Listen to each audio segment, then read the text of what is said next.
जी बिस्मिल्लाहिर्रहमानिर्रहीम, अस्सलाम वालेकुम। मैं हूं बिलाल अहमद। उम्मीद है आप सब खैरियत से होंगे। आखिर हम ये क्यों कह रहे हैं, अगर 500 केसेस में से 499 केसेस में एक तरह का रवैया और फैसले नजर आते हैं और एक केस में, जहीर के केस में, हमें मुख्तलिफ किस्म का रवैया और मुख्तलिफ फैसले क्यों दिखाई दे रहे हैं।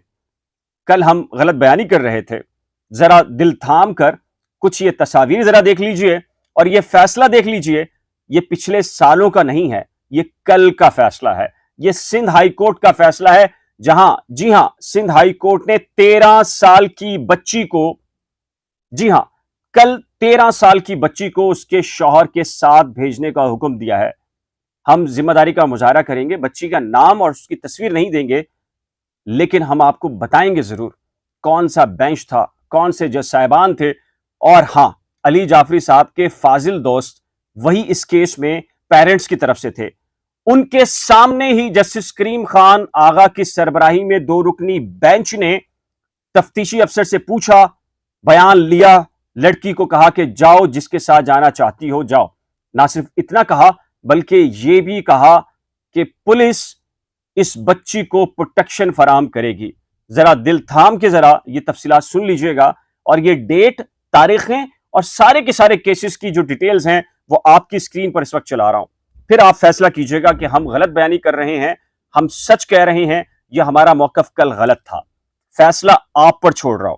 ये तमाम तर डॉक्यूमेंट्स जो आपकी स्क्रीन पर चल रहे हैं, आपको मैं पढ़कर बताता हूं कौन सा इलाका है, कहां से कितनी उम्र की बच्ची थी जिसको कल सिंध हाई कोर्ट ने 15 से 16 साल की जिक्र नहीं है, नादरा रिकॉर्ड में इसकी उम्र 13 साल लिखी है।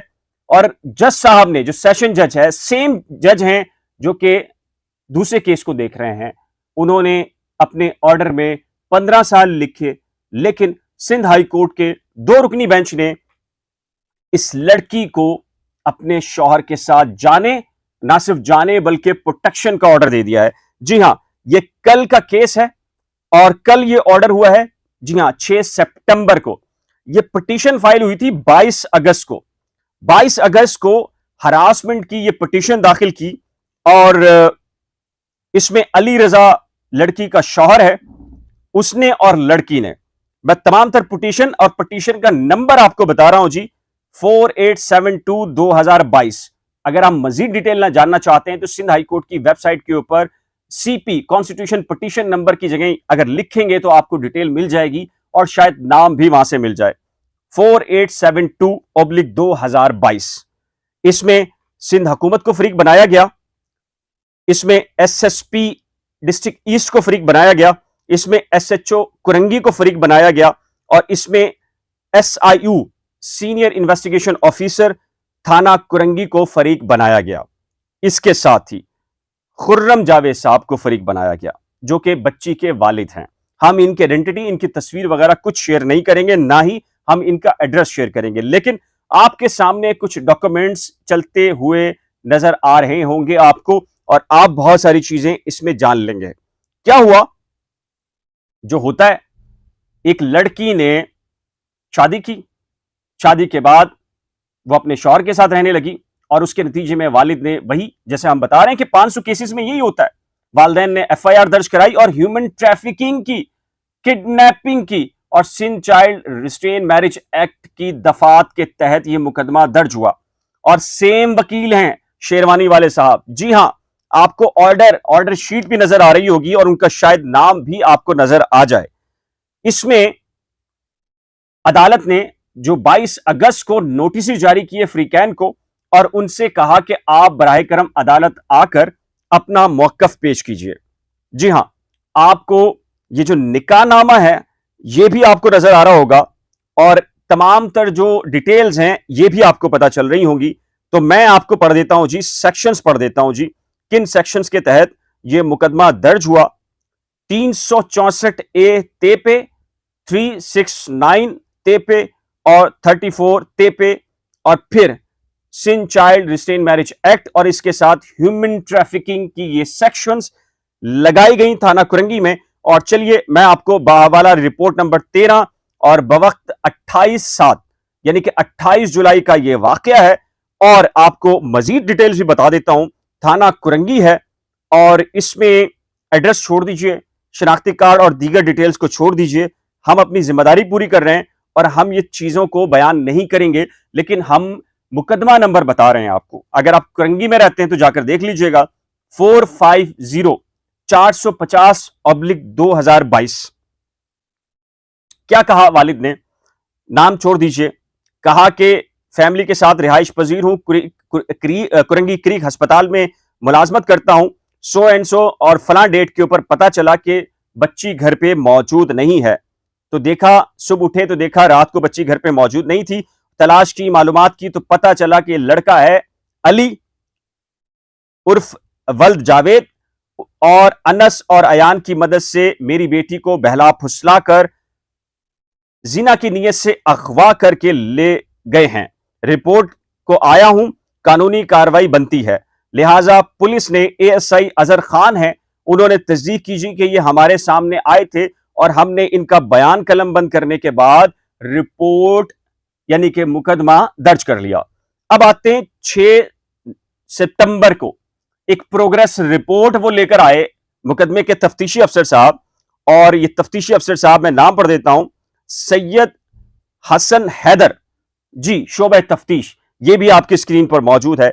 और इन्होंने अदालत को बताया कि 2 मुल्जमान जावेद वल्द नबी हसन और साबरा उर्फ सबा, ये यानी कि जो लड़के की फैमिली थी, उन्होंने रिहाई यानी कि जमानत मिल गई है उनको, और अली रजा जो कि शौहर है उसने भी जमानत ले ली है। और जो लड़की है जिसकी उम्र उसने 14 साल यहां लिखी है, मुकदमे के तफ्तीशी अफसर ने लिखा है 14 साल। जी हां, ये डॉक्यूमेंट्स आपके सामने मौजूद हैं, लेकिन जो नादरा रिकॉर्ड है उसमें इसकी उम्र 13 साल बयान की गई है। और आपको अब आगे जाके बताता हूं, पूरी की पूरी तफसीलात लिखने के बाद मुकदमे के तफ्तीशी अफसर ने अदालत को बताया कि हमने ये मुकदमा दर्ज किया। मुकदमा दर्ज करने के बाद तहकीकात की, फलां लड़की को उनके कब्जे से बाजियाब करवाया जहां वो लड़की मौजूद थी, और फिर ट्रायल कोर्ट में पेश कर दिया।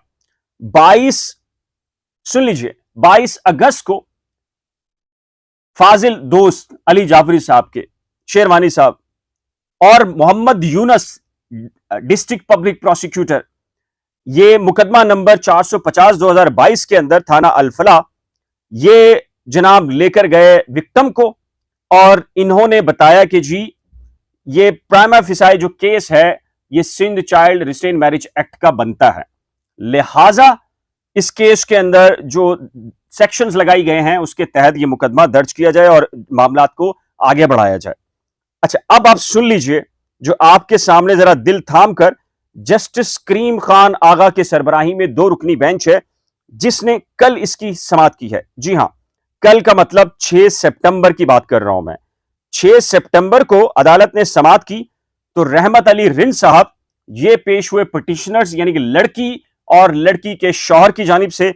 जान मोहम्मद कोहरो ये सगीर अहमद अब्बासी हैं, assistant advocate general Sindh, along with SIP Amanatullah और ASI सैयद हसन हैदर, जी हां PS कुरंगी, ये पेश हुए, और फाजिल दोस्त अली जाफरी साहब के शेरवानी वाले साहब। ASI Syed Hasan Haider of PS Korangi ने अदालत को बताया कि हमने लड़की का बयान कलमबंद किया और उसके बाद 161 का रिकॉर्ड कलमबंद करने के बाद हमने यह तय किया कि लड़की ने अपनी पसंद की शादी की है और ही undertakes to file his report in C class. जी हां, अदालत में कल मुकदमे के तफ्तीशी अफसर ने कहा कि लड़की के बयान के बाद हमने ये फैसला किया है कि इसमें C क्लास की रिपोर्ट पेश कर रहे हैं। जी हां, आपकी स्क्रीन पर आपको यह ऑर्डर नजर आ जाएगा पूरे अहकामात के साथ, जिसके बाद अदालत ने कहा थाना प्रीडी को कि लड़की और लड़के को प्रोटेक्शन दें और इनको जाने दें। और जहां तक Sindh child marriage restraint act का है तो वो उनके वालिद को कहा कि आपने इसके तहत केस चलाना है तो जाके मुतलका जो फॉर्म्स हैं उसके ऊपर आप कार्रवाई करें। जी हां, वही अगवा, वही ह्यूमन ट्रैफिकिंग, वही रेप की नीयत से जिना।